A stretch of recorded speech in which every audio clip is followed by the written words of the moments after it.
What is up? Welcome back in the garage, back on the LS swapped S10. We're going to be doing the wiring harness today. I've been excited to do this part. We finally got most of the other little odds and ends buttoned up. Now it's time to start wiring it up. I want to hear the first start before I really continue bolting everything back together.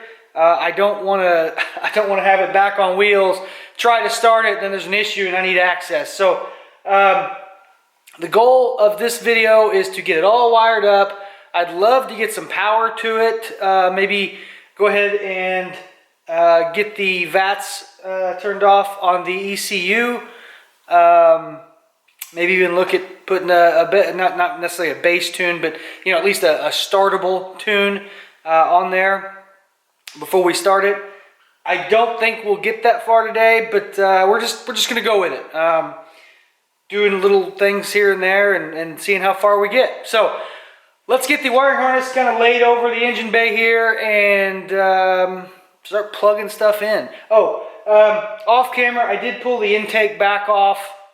There was one vacuum line I need to hook up that's going to operate the HVAC system. I don't think there's really anything else that's going to be operated via vacuum, so I only have one port plumbed, but if I need to, I can kind of splice into that source and make that happen. I also installed the map sensor in the back of the intake. I did forget to do that originally, so while it was off, go ahead and put it back on. But I think that's it. So let's get the harness on the engine here and start plugging stuff in.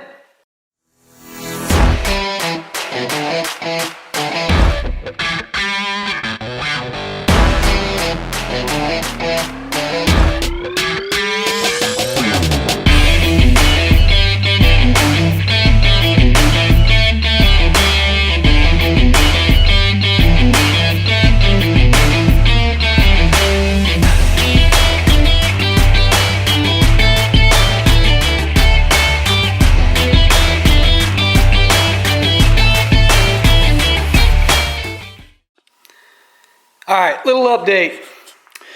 Got the harness semi laid out. Got the main part plugged into the fuse block. I do got to crawl under there and figure out how I'm going to force the transmission and the O2 harness part down, because let's be honest, there's very little room down there, but I'm going to figure it out. And then the main harness going over here. Got it going into the ECU. All the plugs and injectors are plugged in. I will have to do something different for the AC compressor. It is a one wire unit, and the plug, where's it at? I don't know. Well, either way, the plug is obviously the OEM style plug, and that's not going to plug into that. So I'll have to figure that out. I have also noticed that I'm going to have to lengthen the alternator wire. Not a big deal. Battery obviously is going to be over here, I think, right? Yeah, battery's over there. And I think the 2.2 liter, honestly, I didn't really pay much attention because I wasn't using it. I didn't care. But I think that the alternator was on the opposite side on the 2.2, or maybe it was more in the middle. But either way, the alternator is not going to work there. I don't think. Maybe, let's see. Can I, let's loosen that a bit. Can I go behind this maybe? I don't know. Probably going to have to lengthen it just because I want it to look better than that. I do have to obviously work on hiding a lot of this. But right now I'm just trying to get things plugged in and in their general location, because there's a really good chance we could at least see if it'll turn over. I don't know. It's plugging in and going together a lot quicker than I thought it would. This Current Performance Wiring harness is fantastic. You're already spending $900 on the harness. Spend the extra $50 and get this this mesh type loom, because first of all, it looks fantastic, and to me it just feels a whole lot more quality than the plastic corrugated stuff like this. That stuff sucks, but this stuff, you already spent $900. It costs $50 more to get that. Highly recommend it. So anyway, but yeah, this is a fantastic harness. It makes the job a whole lot easier. I'm sure you've all, if you're looking at this video and you're thinking about doing a swap similar to this, you've seen the people that have taken the factory LS harness from their truck or their SUV or wherever they've got, and they're, you know, de-pinning it and getting rid of all the thinning of the wires, and that's just, it's cheap, very cheap, and you know, if that's the way you want to go, have at it, but I do not want to mess with that kind of stuff. So I am more than happy with what I spent on the harness, because it's making this job simple. So let's get back to it. I think the time lapse is still going, and we're going to start trying to button up some of this stuff. I'm not 100% sure. I think, no, we still got to put the starter on. I haven't put the starter on yet, because to plug in all of the stuff for the starter, as well as the crank position sensor, it's much easier to do that with the starter out. So I gotta crawl down there and do that. Anyway, that's just a mid wiring update. Let's get back to it. All right, so there's been some things happen here. As you can see, I got a battery hooked up to test some things out. We're not ready to start, unfortunately, but I am able to test a few things. So right now I've got, let me walk over there. Yeah, I've got the HP tuners reading the PCM. We're gonna check that tune out momentarily. Something just made a weird noise, but I did test it. It's got fuel pressure in the lines. I bumped the starter to make sure all that worked. It does. So, but there are a few issues. Number one, the map sensor. So with the Sniper intake, you could buy this map sensor, which is a nice little unit, fits nicely, screws in. However, the Current Performance harness does not have a connector that'll fit this. So I've got to see if I can redo the connector that's there. So right now I've got the factory map sensor plugged in the back of the intake, but it's not in there very well. So as you may know, on the factory intake, it literally is a press fit with a rubber type gasket. Unfortunately, it's too small for the port that's on here, which is why there's a bolt hole. So I have it in there with just a, there's an O-ring. It's snug, but it's enough to see if it'll start, but it's not good enough to run. So I'll have to fix that for sure. Issue number two, the oil pressure sensor does not fit the connector. So I guess there was some differences based on the year this engine was originally compared to the harness that I purchased. So that's an easy fix. I mean, it's about 50 bucks, but I got to get a new oil pressure sensor. No big deal. All of the harness on the underneath is hooked up. The neutral safety switch, the transmission, the speed sensor, the fuel tank, all that's hooked up. All that's ready to go. The other issue, let's check this while I'm talking here. Okay, yeah, I can save the tune. So the other issue, and maybe I should have done a little more research, I just assumed that the oil filters for a typical Silverado, Corvette, what have you, would fit this oil pan. I was mistaken. So I believe those were from a Vet with an LS1. They don't fit. The fitting that comes on the 302-1 Holley swap pan does not fit that. So once I get this video done, I'm gonna go find out what fits, pick up a few filters tomorrow, and then we'll get the first start, or at least attempt the first start. And that's gonna be done on this video that you're watching. So stay tuned, but let's play with the tune. I'm not gonna film a whole lot of that. Actually, I probably won't film any of it, simply because I am a complete novice. I've never messed with HP tuners until now.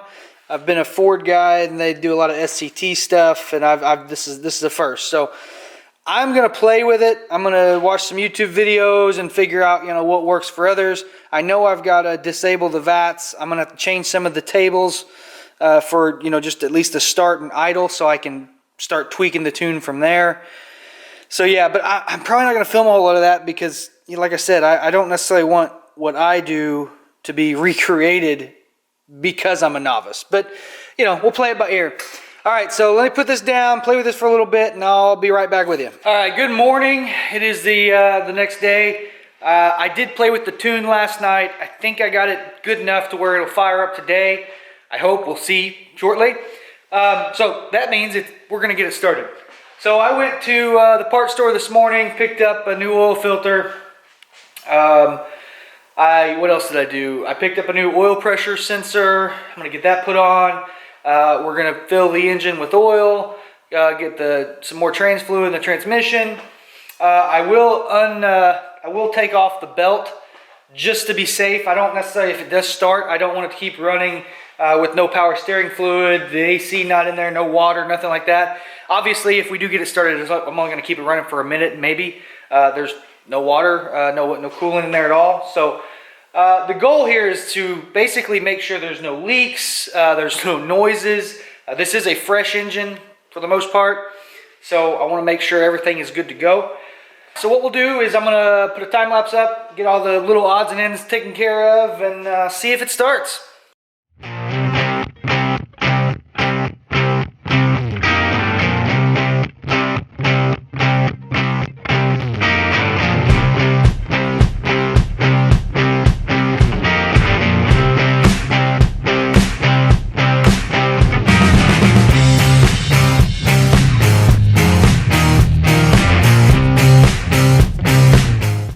Alright, so we got the engine full of oil, we got the belt off, we've got the cooler ports on the transmission plugged, because obviously I don't have any cooler lines ran, so I don't want fluid being spewed out everywhere. I did get the new oil pressure switch in.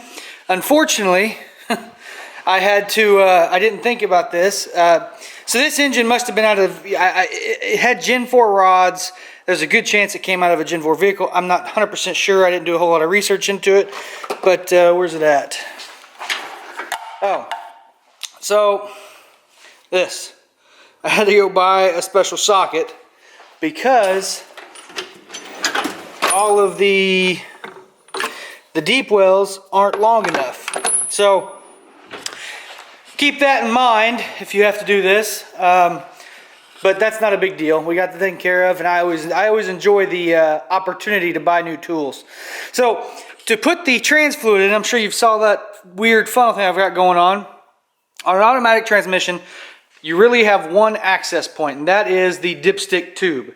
Well, I didn't have any funnels that would fit inside that tube, so I had this what's it called? It's a fancy funnel. And I had some heater hose, so I ended up just, making this work. And actually, it's kind of cool. I'm going to keep it like that because it'll be handy if I ever got to do things like this again, which I will. All right, so what we're doing now is the Lokar throttle cable. I don't need to put this in to get it started, but I figure since I'm by myself, it'll help if I can control the throttle a little bit. And it shouldn't be too bad to do. So we're gonna throw that throttle cable on. I'll probably throw time lapse on there so you can watch it. I don't know if there's a whole lot to see or not, but throw the throttle cable on. Then when we come back, we will upload the tune and see if it runs, man. All right, be right back.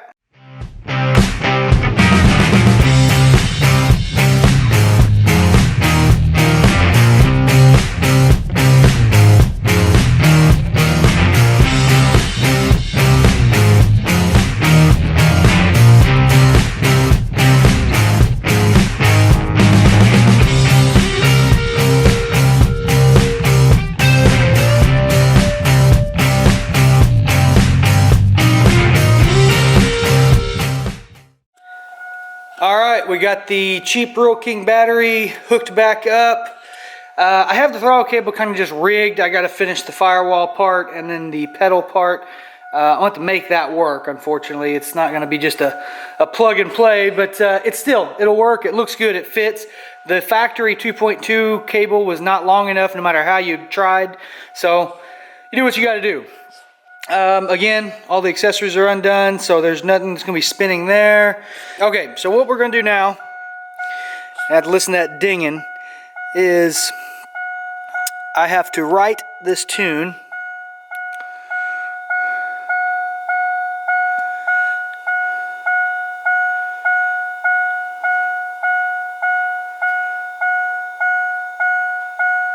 it failed. Okay, let's find out why it failed. Oh, that's why it failed. You gotta turn it on. Let's close that.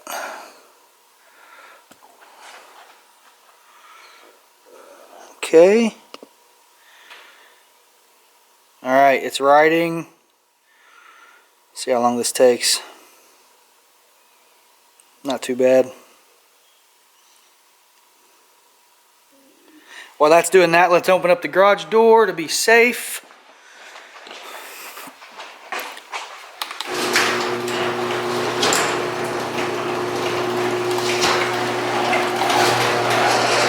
I did find a fuel leak, unfortunately, but it was just a loose fitting.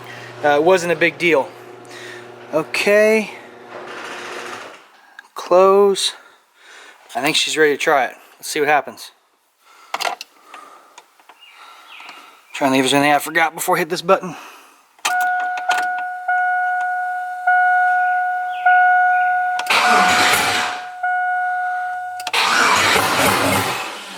Oh, and idle.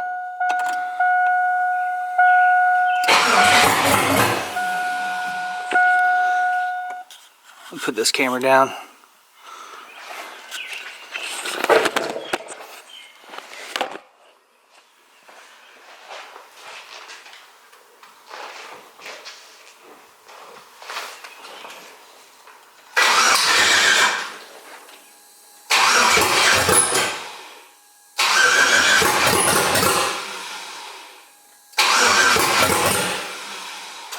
Alright, so round two.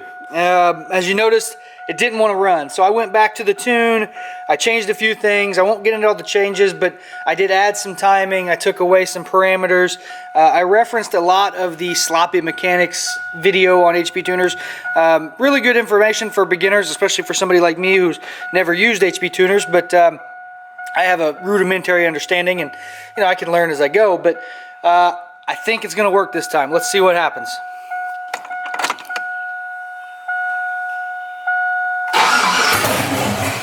Oh, maybe not. Come on.